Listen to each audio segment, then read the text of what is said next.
Observatório Nacional do Rio de Janeiro. Então, hoje ele vai nos apresentar duas palestras. A primeira palestra vai ser Sapiência Southern Sky Survey, isso?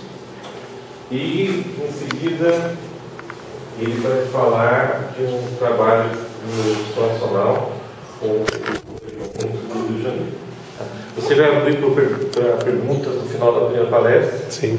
E depois, ele falou comigo com as perguntas, daí 20 minutos de palestra, cada palestra. Né? Por favor.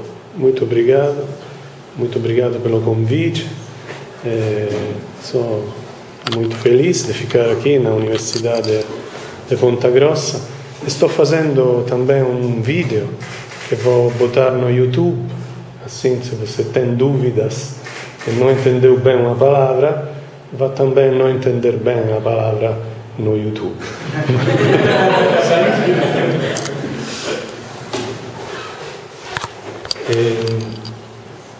Preparei estes dois apresentações. A primeira é quádrupla S, a observação do céu austral em remoto com a Universidade de Sapienza, Universidade de Roma. Este é o símbolo da Universidade da Sapienza, foi criada pelo Papa Bonifácio VIII em 1306.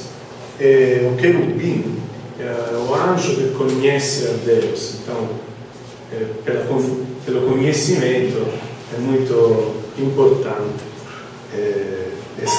este símbolo. Os meus estudantes, Graziano Ucci, Federico Vincentelli, Vanessa Zema e Francesco Scardino, sono os colaboradores deste progetto. Este ano, 2013, o ano passado, foi um ano muito interessante para a astronomia, porque tive duas estrelas novas muito brilhantes. A primeira foi no hemisfério norte, a nova do Golfinho, a constelação do Delfino. E esta nova, eu comecei a observá-la desde este momento. Recebi a notícia, mas não acreditei, é uma sólida nova, muito fraca, ninguém pode ver, porque os astrônomos, também os astrônomos amadores, gostam de observar coisas impossíveis. Então, eu não gosto, eu moro em Roma, onde o céu é totalmente ruim, uma poluição luminosa total. A estrela mais brilhante que se vê é uma estrela de magnitudo 3. Então disse, não vou conseguir ver esta nova, mas consegui, e conseguiu acompanhar até esta fase, a fase nebular. Então foi uma experiência muito interessante. E eu estava pensando em propor esta experiência também aos estudantes da universidade. Mas eu estava aqui no Brasil, no mês de outubro, novembro, dezembro, no 2 de dezembro, explodiu uma nova no Centauro. Esta vez, eu acreditei imediatamente na notícia e fui para olhar esta nova. Naquela ocasião, eu tive somente os olhos. Estava fora do observatório, não tive binóculo, perguntei às pessoas lá, não tinham binóculo também. Levantei na madrugada, 4 horas, e consegui observar nessa fase a nova do Centauro. Enviei a observação a uma associação americana de estrelas variáveis que se chama AAVSO, American Association of Variable Star Observers, e depois continuei as observações para acompanhar o máximo da nova, que foi um máximo bem complicado, porque tive 2 máximos, depois eu fui embora, mais ou menos aqui, eu tive que voltar na Itália, então deixando a nova sozinha.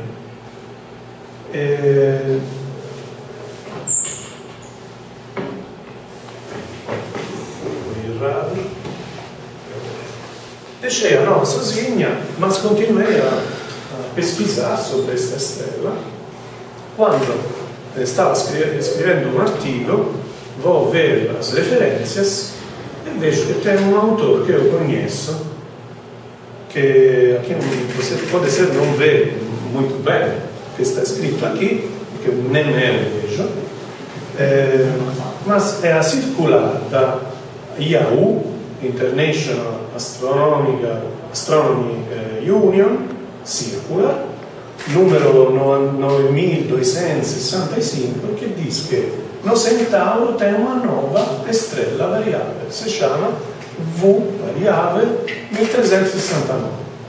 E os autores estão escritos aqui, este é o meu nome. Então, muito interessante, eu vi uma publicação sobre a nova, muito bem, graças a Deus, porque passei muitas noites na madrugada observando com grande fatiga esta estrela e tive este prêmio de ser o autor da circular do IAU, graças a enviar os dados a esta associação negra. Então, pode acontecer também isto. Não todos aqueles que observam as estrelas são astrônomos profissionais. Mas não todos os astrônomos profissionais têm a oportunidade de observar as estrelas novas no momento em que ele aparece. Então, também uma observação olho nu tem um valor científico. Neste caso, ela tinha um valor de avaliação.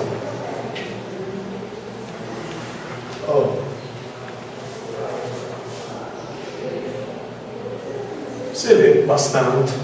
Cruzeiro do Sul, esta não é uma imagem tomada do Brasil, é tomada a uma altitude maior, porque você já vê o Cruzeiro do Sul de pé.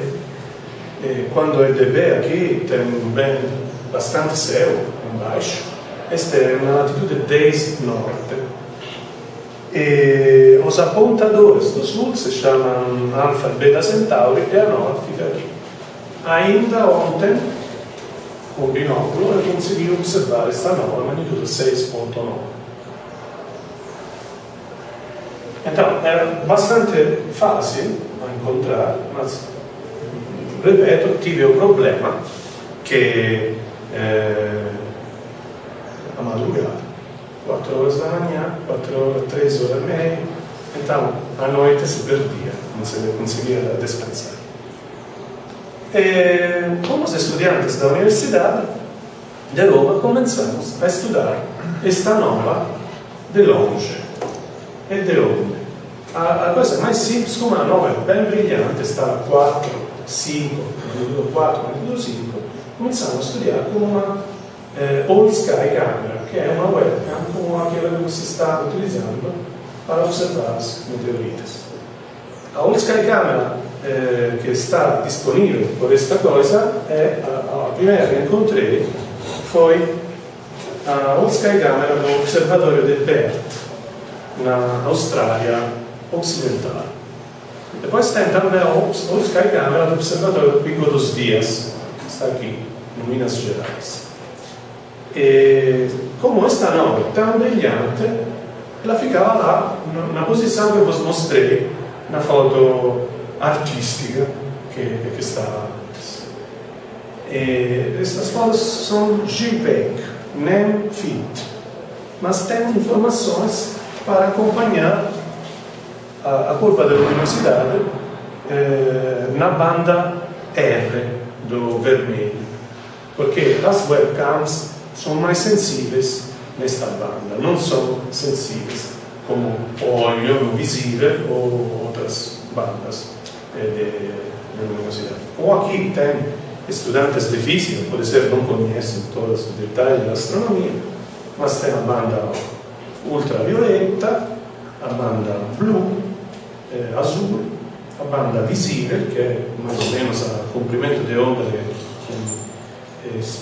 550 Armstrong, e a banda vermelha, que é mais que 650 Armstrong, infravermelha e depois. Então, os dados que temos no primeiro mês de janeiro são estes. Uma nota histórica na astronomia da observação do Sol, tive um astrônomo que fez uma viagem muito longa na Índia para observar um eclipse total.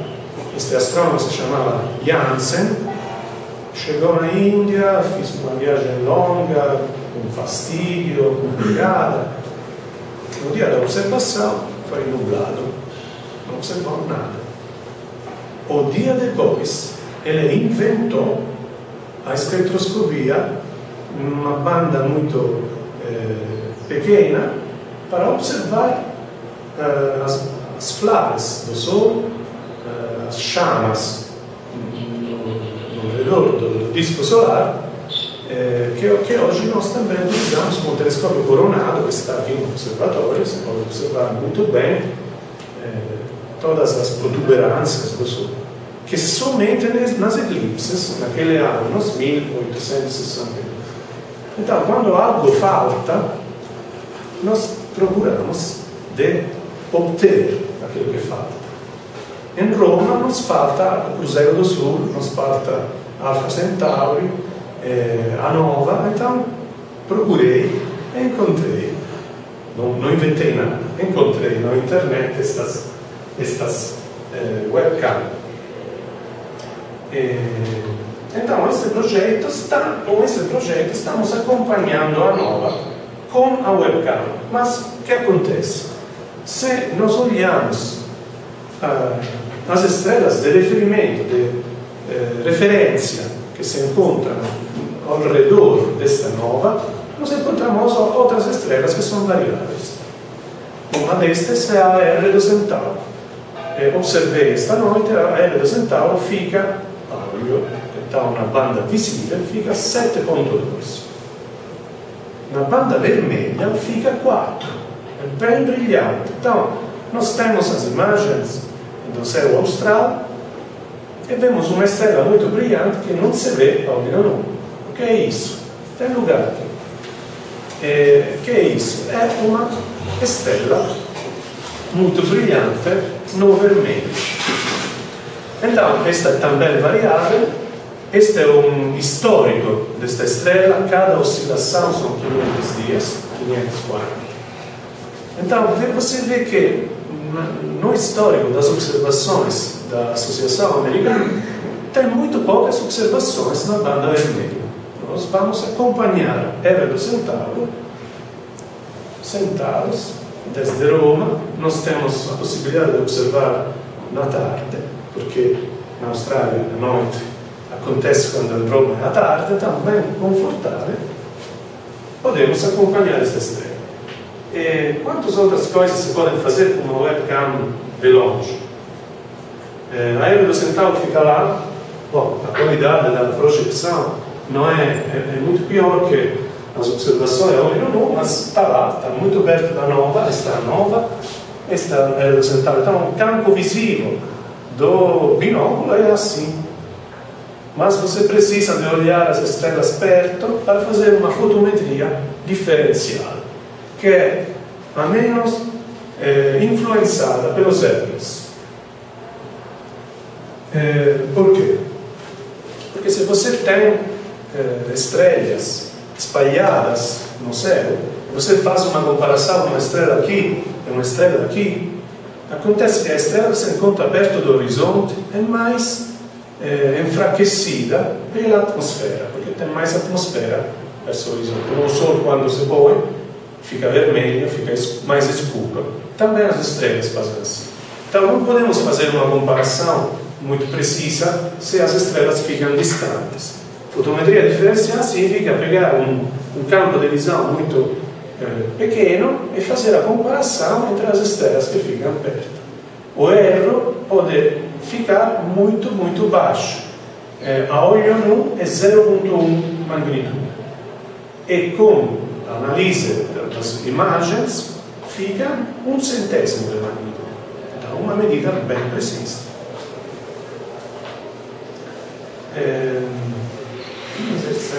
Essa é a R do Centauro observada na universidade, naquele método. E depois tem outras estrelas que são mais famosas, mais conhecidas, mas não conhecidas como variáveis.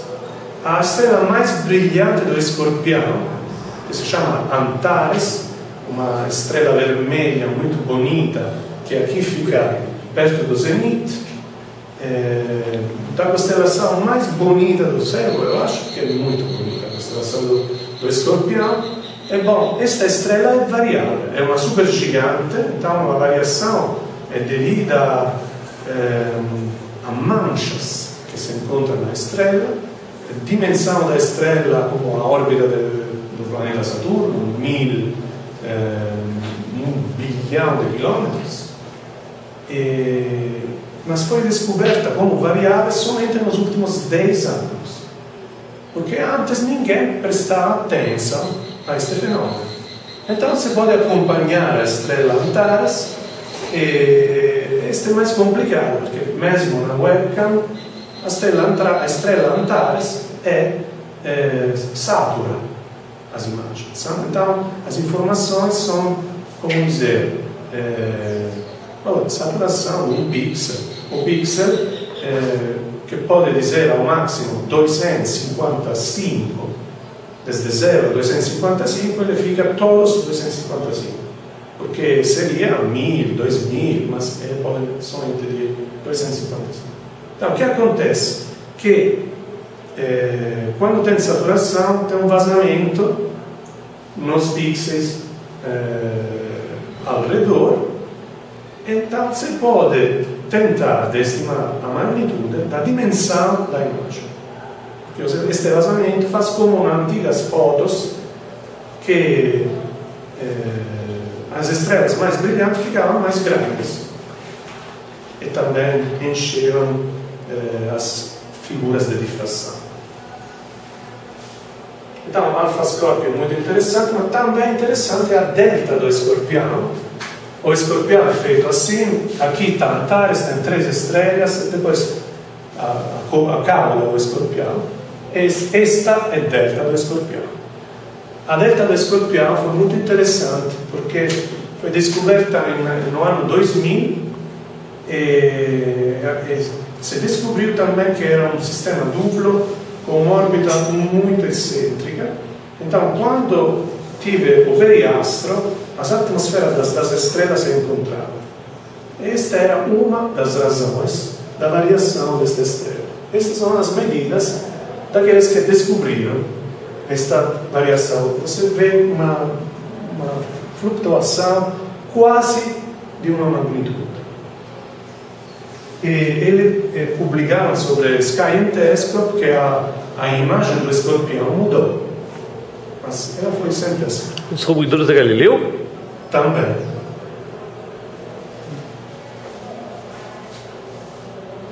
Não é Galileu Galilei. E aqui tem as medidas que nós fizemos sobre dados do satélite Sol.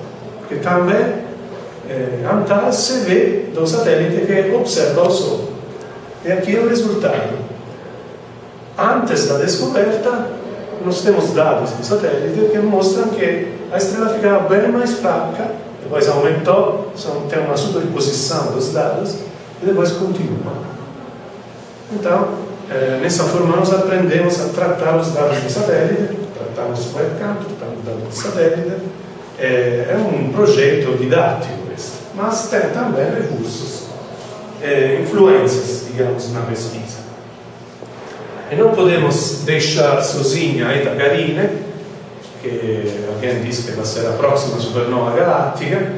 Eta Carinae é uma estrela complicada. Você sabe, está numa camada de gás pessoal, é uma estrela de mais que 100 massas do Sol.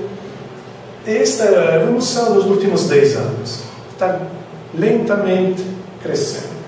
O problema da Eta Carinae na webcam é que, como tem uma nébula, a nébula é muito luminosa no infravermelho e fica tudo branco, não se distingue bem a estrela do resto. Mas como eu estou aqui agora, estou observando a Eta Carinae e vamos procurar algo para observar em remoto a Eta Carinae, um projeto de telescópios remotos, pode ser vossos telescópios também vão nos fornecer dados para acompanhar a Gaia.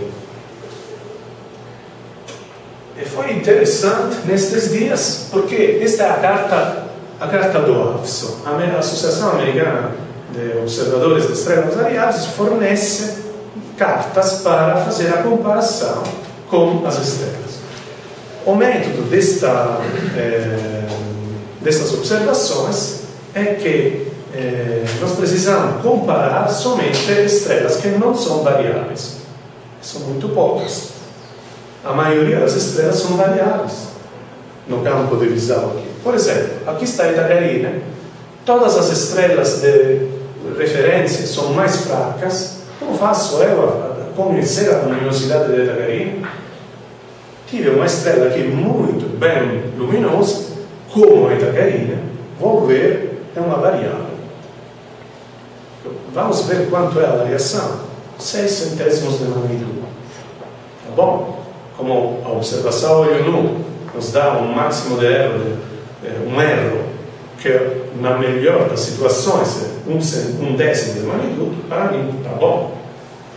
Então vou utilizar esta estrela, mas vejo que, como as outras estrelas, esta estrela a sua luminosidade é menor da luminosidade do máximo.